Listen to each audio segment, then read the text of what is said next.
All right, so you want the lowdown on standardized testing, right? SAT, ACT, test optional policies, whether or not to send your scores. Yeah, it's a lot, especially if you're a first generation or a low income student and you aren't as familiar with all things college. But don't worry, we're gonna walk through it together. I'm Tom Campbell, former admission officer from Pomona College and College of the Holy Cross. And in this video, I'm gonna walk you through some of the top questions that students have around standardized testing. What even are the SAT and ACT? Do these tests still matter? Which tests should I take, if any? How should I prep? Is test optional really optional? Should I send in my scores? And so much more. So grab your notepad because there's going to be a test afterwards. JK, this video is testy enough. All right, let's start at the beginning. What even are the SAT and ACT? The SAT and ACT are standardized tests, which basically means that they're one-size-fits-all exams designed to measure your college readiness. The SAT is scored out of 1,600, 800 for math and 800 for reading and writing. The ACT is scored out of 36 points, and it covers English, math, reading, and science. And there's an optional essay that most students skip now. Colleges use these tests to compare students from different schools, cities, and backgrounds. But, and it's a big but, these scores are only a part of your application, especially today. Now, how do most students fare on this test? Well, the average score is about 1,000 on the SAT, so about 500 for each section, and about a 20 on the ACT. Okay, but what about those SAT or ACT valedictorians? You know, the top scorers out there? Well, there aren't too many. In 2023, 8,200 students scored a perfect 1,600 on the SAT out of 1.9 million test takers. That's about 0.43%. Similarly, about 2,542 students scored a perfect score on the ACT, and that's about a 0.18%. Okay, but what about students who are first generation and or low income? A 2016 College Board study found that about only 2 to 3% of students from families earning less than $50,000 a year scored above a 1,300 on the SAT. Meanwhile, students coming from families earning more than $200,000 a year were more than 6 times as likely to score above a 1,300. The lesson here? Colleges don't expect perfect scores on these tests, and they understand that first-gen low-income students have a lot of barriers when it comes to doing well on these tests, which ultimately don't measure your resilience, work ethic, and ability to be successful in the long haul. In fact, at Pomona College, one of the colleges I used to work at in admissions, which consistently has had less than a 10% acceptance rate for the past decade or so, on-campus researchers found that students who scored above a 28 on the ACT and above a 600 on each section of the SAT, so about a 1,200 total, were highly likely to graduate on time and not transfer out. So while some selective colleges might report some intimidatingly high average SAT and ACT scores on their website, know that a lot of this has to do with students opting out of sending their scores out of fear that they're going to be used against them. What colleges aren't showing you are all the accepted scores, which represent a much wider range than people realize. So don't take yourself out of the running at any college because you think that your score is too low. Number one, you may not have to submit it, and number two, it's just one component of many in the tapestry of your life. Keep on weaving, my friends. All right, so now that you know what the SAT and ACT are, how much do they actually matter? Well, since 2020, over 1,900 colleges in the US have gone test optional or test blind. That means that you don't have to submit SAT or ACT scores to apply. And colleges mean it. You will not be penalized for choosing not to send a score. But here's the nuance. If you do send a strong score, it can help, especially if your grades are lower or you had some stumbles academically, or maybe you're homeschooled. But if you're not happy with your score, you can skip it. Your application can still shine. And colleges, even ones that require testing, prioritize your actual high school grades and courses over standardized testing, which is a one-day snapshot versus your high school transcript, which shows your effort and growth over time. So yes, they matter some, but not as much as they used to, and they're definitely not the whole picture. All right, so which test did you take, SAT or ACT? It's kind of like choosing between Coke or Pepsi. They're basically the same thing, but with different flavors. So here are a few things to consider. If you're more comfortable with word problems or critical thinking, logic-y questions, taking tests digitally, and want more time per question, the SAT might be your jam. If you like science-y stuff, straightforward questions that usually cover material from your high school classes, you work fast, and you don't mind less time per question, the ACT could work better for you. What's the best way to know? Take a practice test of both and see which one feels less painful. We're going for the least terrible option here, let's be real. All right, what about timeline? When should you be diving into preparing for these tests? Here's a quick breakdown. So in 9th and 10th grade, you might take the PSAT or the pre-SAT during these years, but for the most part, these can be blissful, testing-free years during your high school journey.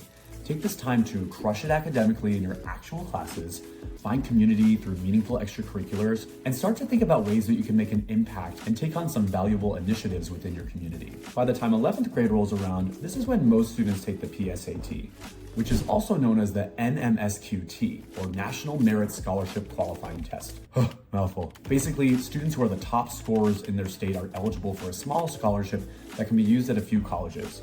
Side note, National Merit gets a lot of buzz, but very few students statistically get it, and it's not this full ride, red carpet rolled out for your scholarship, so don't get too tripped up by this. After taking this test, you may want to potentially sit down and think about taking an SAT or an ACT during your spring semester or the summer before senior year. By 12th grade, this is when you might decide you want to retake a test in the fall and decide whether or not to send in your scores to colleges. When it comes to test prep, there are tons of resources out there that won't break the bank. College Board and ACT.org have free practice stuff, and there's also websites like Khan Academy and 1600.io where you can take free practice tests and zero in on some of the sections of the test that are a little more difficult for you. All right, so now we're getting to a really juicy one. Is test optional really optional? And the short answer is yes. Colleges are serious about this. Longer answer, some students worry that test optional is code for we still want to see a score. But the truth is, colleges understand the huge disparities in access to test prep and retake opportunities. Think about it. Some students have private tutors, test prep classes, and can afford to retake the SAT 5 times. Other students, they're working after school, caring for siblings, and maybe take the test once at a school that they bus to at 6 a.m. Admissions officers know this. They read your test score, or the absence of a score, in context. That's a word you're going to hear a lot in this process, context. All right, you want a little proof that test optional is real? I have stories. As an admission officer for over 6 years at 2 different institutions, I've seen how beneficial test optional policies can be for students who didn't shine quite as brightly on that one component of their application. Holy Cross, my first admissions job and my alma mater, has been test optional since 2006. So I started off my admissions career reading files within that environment. If a score wasn't there, I didn't go around sneaking through the file to try and find it to ding the student. I went off of whatever information was available, which was the student's courses and grades. When I transitioned to Pomona College, where I worked for 4 years, I helped train the staff to read test optional files since it was something I was used to. As part of our training, we gave prior student files to all of the admissions staff. Half had files with test scores and half did not. Each admission officer was asked to give a personal and an academic rating, just as we would normally do, and an admissions recommendation. So either a wait list, an admit, or a deny. The results? Every admissions officer gave the sample student files the exact same scores and admission recommendation, regardless of if they had test scores or not. And that's because the vast majority of the recommendation for our admissions decision or for an academic rating never came from a single test score. Think about it this way. When it comes to measuring your academics, your high school transcript is the ice cream. Slow churned, if you will. Standardized testing, they're more like sprinkles. A nice addition to have or if they're around and fresh, but they're very much a topping, not a dish. All right, so should I send in my score? This is a big one. How do you decide? A good rule of thumb, if your score is at or above the middle 50% test score range for a school, it's probably worth sending in. Not sure what that is? Look up school name, common data set plus SAT and ACT. You'll find the typical score range for admitted students at that college. Side note, these score ranges vary from year to year, but not drastically usually, so it's good to oftentimes put the most recent academic score in your Google search just to make sure that it's as fresh as possible, like those sprinkles. But here's where it gets personal. If you're a first generation and or a low income student, and your score is below that middle 50% range, but you still feel proud of it based on your situation, that might be a different story. Say you're coming from a high school where you're the first student in the school's history to score above a 1300 on the SAT. At some colleges, that score might be below their middle 50%, but based on the water that you're swimming in, you are doing laps around the pool. And you should feel very proud of that. This might be a situation where you actually may want to send in your scores, even if they're slightly below profile, given how much of an achievement and a feat it is based on your local, say the word for me, context.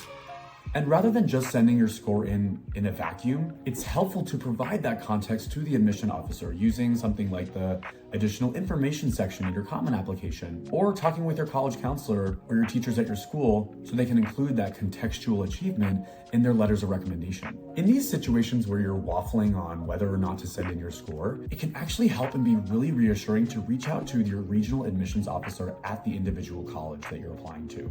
Just email them. Say something like, hey, I'm Tom. I'm a first gen student from insert your city. I'm wondering whether you recommend I submit my score to insert college name. They'll usually tell you, and they're not scary. Admissions officers are your advocate, not your adversary. Yes, they happen to work for places that turn away a lot of qualified, talented students, but that's not the part of the job that they revel in. Speaking from personal experience, they want to know your story and they're rooting for you. I was rooting for you. We were all rooting for you. Another tip, if you're confused about whether or not to send in your scores or not, consider paying attention to the specific test policy wording that you might find on a college's website. They tend to indicate how that individual college will view test scores and whether or not they have any preferences for certain scores, certain types, or anything in between.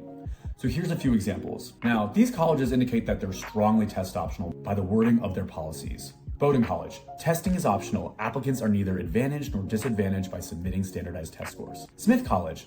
Testing is not required for admission. We will not consider scores if you choose not to submit them. Or Wake Forest University. Our holistic approach to admissions means that your decision to submit standardized test scores is entirely yours, and you will not be penalized if you do not submit scores. These schools go out of their way to reassure applicants that test scores are truly optional and non-submitters are totally on an equal footing. All right, here's an example of what we would call a test-preferred institution, where they're giving a subtle or not so subtle encouragement to submit your scores. University of Michigan. Applicants who have taken standardized tests are encouraged to submit them.